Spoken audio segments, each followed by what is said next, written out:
Rashika, thank you so much for making time to share your insights into the future of leadership. Dr. Nick, it's my absolute pleasure, and thank you so much for having me. Thank you. It's great to have you on the show. And Rashika, before we walk into the future, can you please tell us a little bit about your background? I come from a little town in Pietermaritzburg, in KZN, and stem from very, very humble beginnings. I pretty much grew up in a single-parent household, most of my childhood with my mother. She was illiterate and unemployed. And my mom basically made a living for us by making samosas and rotis that I used to sell to neighbors and teachers at school from around the time that I was in grade 2. And this is essentially how we afforded the basic necessities, food, school fees, etc. So that period when I was going to school was a pretty tough time. We were living on the bare minimum, but childhood was still very much happy with my mom. And yeah. And Rashika, can you tell us, did you have a dream career? And if so, what was your dream career as you grew up? At that time, Doc, the ultimate career was always to become a medical doctor. So I too dreamt of becoming a medical doctor. I really wanted to make a difference in people's lives. And what better way than saving people, helping people that were in pain? I had dreams of curing HIV and cancer. And tell us who inspired you in your early days? Doc, it was definitely my mother. Being completely illiterate and against all odds, she did her level best to provide for me, both physically and emotionally. Her constant reminder to me was that I must study hard at school because she didn't want me to experience the things that she was experiencing. And that if I had an education, I could do anything and I could be anything I wanted to be. She was very, very hard on me when it came to academic results. Getting 98% was never good enough. And as for me, as a young girl, she built my confidence. There were times where I was, essentially depressed about being bullied because I didn't have nice things, nice clothes, nice shoes. But she convinced me that there will come a time where I'll have everything I desire. I just needed to focus on being the best academically. And these same words that my mother echoed also resulted in me focusing on being the best, delivering the best, and developing the best in my career journey as well. And I think another point my mother, really invested in me was she completely astounded me with her unwavering faith in God. My mom couldn't read the Bible, but her eyes were always set on God and believing that everything was going to be okay. And her unwavering faith was something very difficult for me to comprehend. Her faith and love of God inspired me to have the same faith. And I believe that that is something that actually raised me out of the paradigm and the vicious cycle that I was in. So my mom, she's late now, is definitely my ultimate role model and inspiration. I could have dreamed of having no better mom than her. I'm forever grateful and extremely blessed. Now, Rashika, today you're one of the leading technology leaders in the country and the continent. Looking back over your career, would you say there was a turning point or maybe a couple of turning points?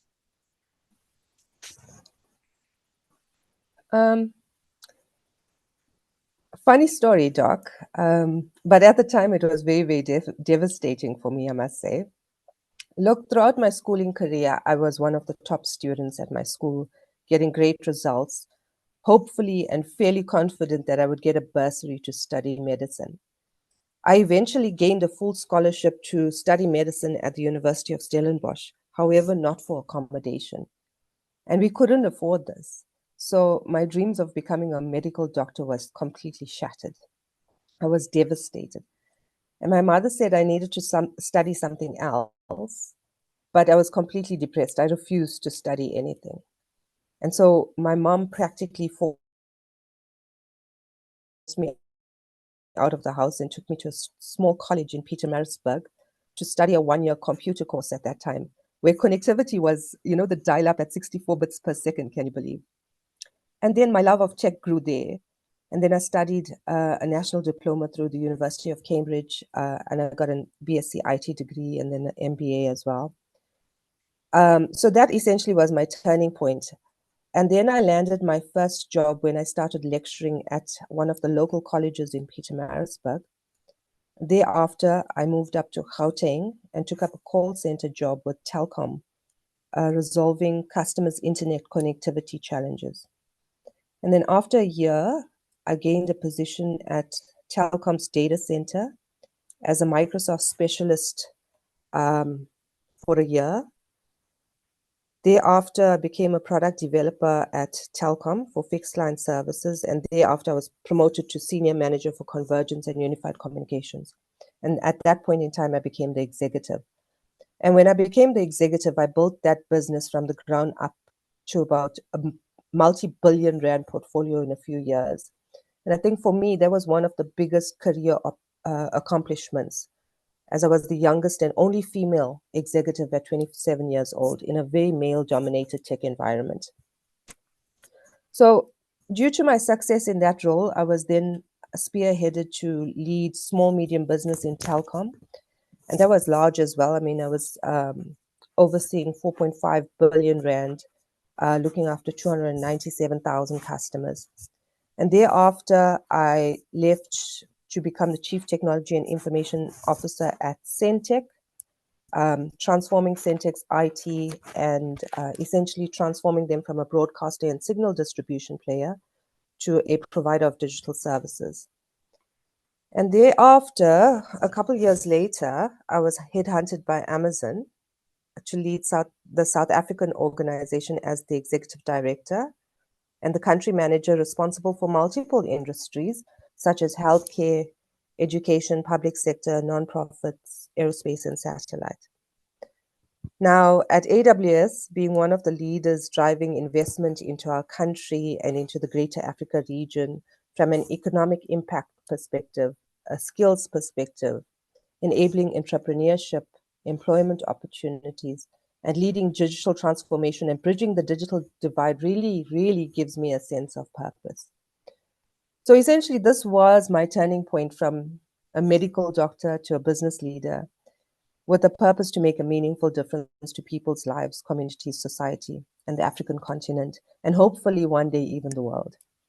Now, Rashika, you're mentioning purpose. Can you tell us a little bit more about what is driving you? What is inspiring you? What is motivating you every single day? Doc, I think, my humble beginnings during my childhood is fundamentally what has been driving my leadership principles, style, and successes. My experience of being educated in a public school where sometimes there were no teachers available, or books, or other necessary resources, or that of visiting a public hospital when I was sick and having to queue at 3 o'clock in the morning, sometimes watching, people die, waiting for a doctor to attend to them, or that of waiting in a home affairs line also at 3 o'clock in the morning, waiting for a state grant, together with people, and there were many people that were waiting in this queue. I mean, people with disabilities, the frail, the elderly. And having experienced all of this firsthand, my ambition and my purpose was to use my expertise in technology and the resources at my disposal to change the status quo, to improve people's lives. And in doing so, developing a competent army of like-minded leaders like myself, while at the same time delivering for any organization that I work for. So essentially, it's, acts of service to humanity, to changing people's lives because of the fact of what I've seen and what I've experienced. Thank you. Now, Rashika, looking into the future, and I know it's a big question, but what does the future of leadership mean to you?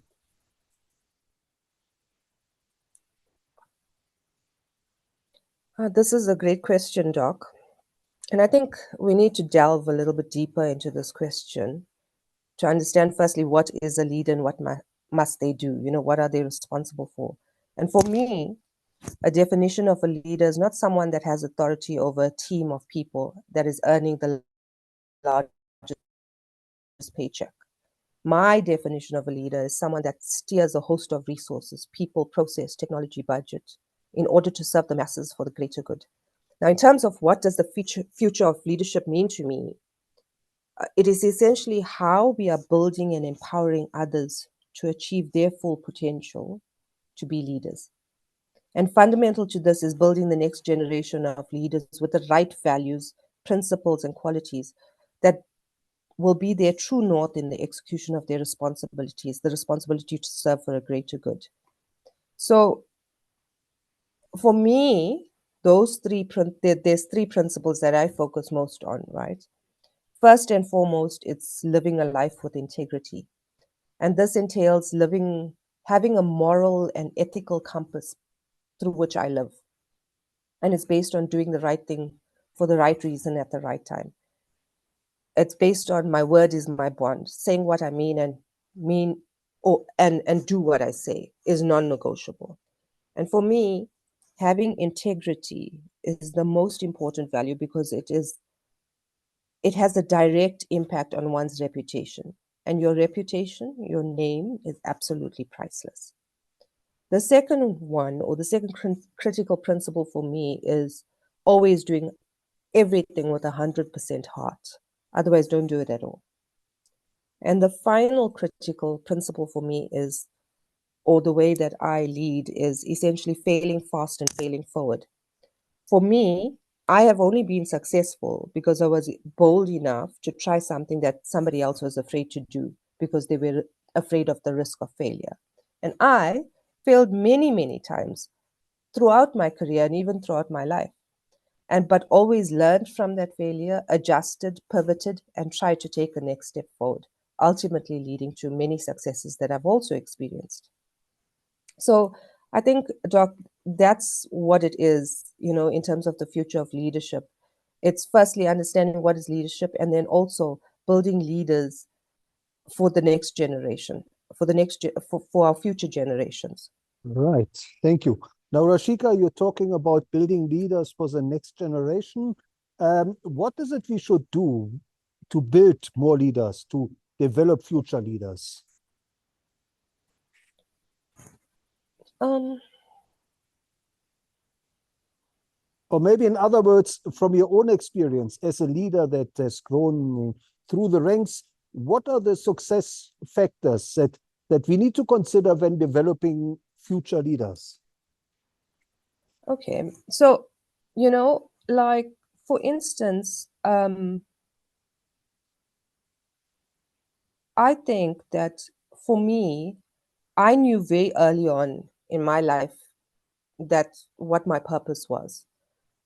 I had experienced so much and seen so much suffering. And for me, my purpose was to make a meaningful difference to people's lives at that point in time where I felt my life was transitioning and I could do so.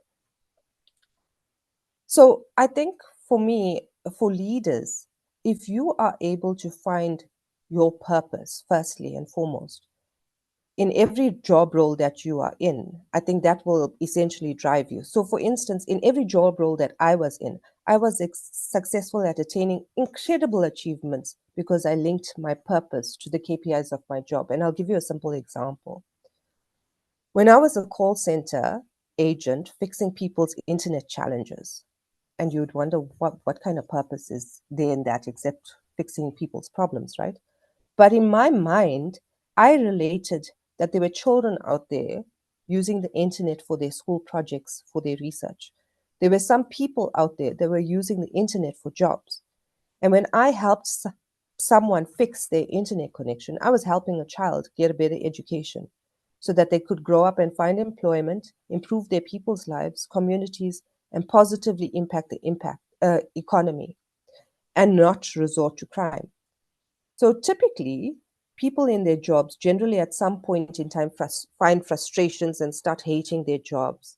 I, on the other hand, had a passion for all of the jobs that I've been in, even that of being a call center agent, speaking to highly irate customers, because it was a job that was enabling me to fulfill my purpose. And in having a job that, and in having a passion for my job, I then performed it very well and was very successful at it. So similarly, in every role that I found myself in, I tied my purpose back to the job. And for me, that became my real secret sauce in my career. This was the rule of thumb I used in selecting the most appropriate jobs that I wanted to be in. And there were many incredible roles that I actually turned down because I could not see a way to align my purpose with that particular role. So, my advice to future leaders is don't chase or accept a particular job title or role only because it has a great compensation on it or it's a fantastic name, you know. Having it that way is not sustainable. You'll end up unhappy or not performing very well after a couple of years. You really need to chase your purpose and your passion and ensure that it aligns with the job that you have. And then money and success will always follow.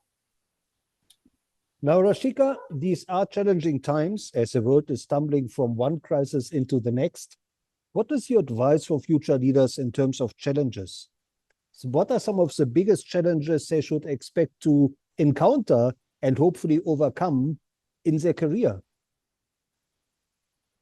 You're right, Doc. It is a challenging time. You know, the world is changing so rapidly. So there are so many that I can actually think of right now, but I think the biggest challenge is trying to keep up with the rate of innovation in digital technologies.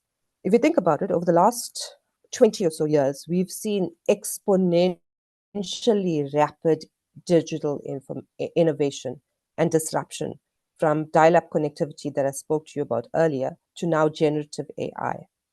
And closely tied to that, I think the other biggest challenge our future leaders will encounter and currently are encountering is that as technology grows, these leaders need to ensure the ethical use of technology. So I think keeping up with the digital disruption, the digital revolution, the many technologies that are coming to the forefront, and then how do we ethically use that is one of the major, two of the major challenges that our leaders are going to experience. Now, Rashika, if you were to design a curriculum for future leaders, what are maybe one or two key skills you would want to factor in and maybe even teach? For me, Doc, you know, I think all the digital skills, all the leadership courses are pretty much you know you can self-teach. It's self-taught. It's self-explanatory. I think for me, the new skills that future leaders need to learn and master is three of them. So the first one I would think is emotional intelligence. That is based on self awareness, empathy, effective relationships. And it's so critical that as life gets faster and faster and more automated, that people remember their humanity and connectedness. The second one I would focus on is continuous learning and curiosity. So making sure that they need to make sure that they continuously learn to remain in the know of the current and future trends so that future leaders can navigate uncertainties and ambiguity. And the last skill I would advise our future leaders to master is sustainability and social impact. That is leading with purpose and social responsibility. So, those are the three focus areas that I would advise our future leaders to focus on. Thank you. And Rashika, as a mentor to many future leaders, can you maybe share a success story or two where you mentored an upcoming leader and that person took your advice to heart? Yes, these stories are very, very rewarding for me, Doc. So I mentor men and women and entrepreneurs, but mostly women, and this to women from across the globe. So it's very, very interesting and rewarding. So there are two quick stories that I want to share. The first is of an entrepreneur that I was mentoring, where his business was pretty much a one-man show. And within a few months, he grew to operate across Africa, serving some of the most largest companies on the African continent. So for me, this was a very proud moment for me knowing that I had a hand in that. And it just shows that sometimes someone just needs to believe in themselves to make it big, or for someone else to believe in them and in their potential. The second story I want to tell you is one more personal. There was a young woman leader who was struggling with the dynamics of balancing being a woman and a mother and carrying a lot of guilt for it because she used to travel a lot and was on the phone a lot. And her kids would complain that they miss her and would act out. And I believe there are so many women out there that struggle with this exact problem. And either their families get strained or they lose momentum in their jobs. And this is because women wear so many hats, right? They are leaders, and all these roles become such a huge responsibility. And women tend to carry a lot of guilt and burnout because of they feel that they are neglecting each of these roles in some way when they are using the other hat. So my advice to this one particular mentee who was struggling with this guilt of not being a mother that was present all the time was that firstly, she needs to understand that spending many hours with her family is not the answer. The answer lies in whatever hours she has with her children in making it count, making it really fulfilling quality time. And that would mean putting away all devices, not having any work on her mind, and being fully present with her family and her children when it was their time, doing meaningful things to make meaningful and happy memories. And then when it is time to work or travel, again, she would completely focus on being fully present in her work, knowing that she has designated time for her family and children again. So for each role and responsibility, the advice that I gave her was that she needs to compartmentalize her life and be fully present emotionally, physically, and mentally. And she found peace and motivation by implementing this methodology in her life, allowing herself to be a leader as well as a good mother and a family person without carrying the burden of guilt. Now, I told you the story is special to me because early on in my career, this is actually one of the very same lessons that I learned from my male mentors at that time. And it was a mechanism that really helped me when I was struggling. So for me, it was very, very rewarding to pay it forward to other women that were struggling with the same. And I hope the listeners, both men and women, find this as valuable as my mentee and I found it to be. Thank you. Now, Rashika, looking back over your own leadership journey, are there any role models of leadership that you encountered and maybe worked with that you would recommend future leaders should learn from? Mm, Doc, that's quite a difficult question. For me, I didn't have one role model that I studied or I worked with. In my life, I had many, many leaders that I admired for varying and very individual specific reasons. And I studied that behavior in them and I admired and looked at how I could adopt the same. So my advice to future role models would be that no person is perfect. Every person has pockets of excellence and attributes that will resonate with you. So study and learn from that, but don't stick to one role model. Rather have many and learn characteristics from each of them that you admire. Right. Now, Rashika, where can our listeners follow you and how can they connect with you? Doc, I'm happy to connect on LinkedIn, very much so. Thank you.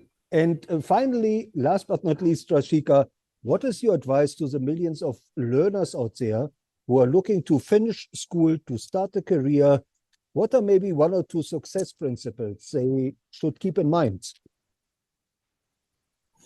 Yes, no, 100%. So I think as learners are leaving school, getting into their careers, I think there are two things essentially that I would like to leave them with is one, think about what is your purpose and link it back to your job, role, or business.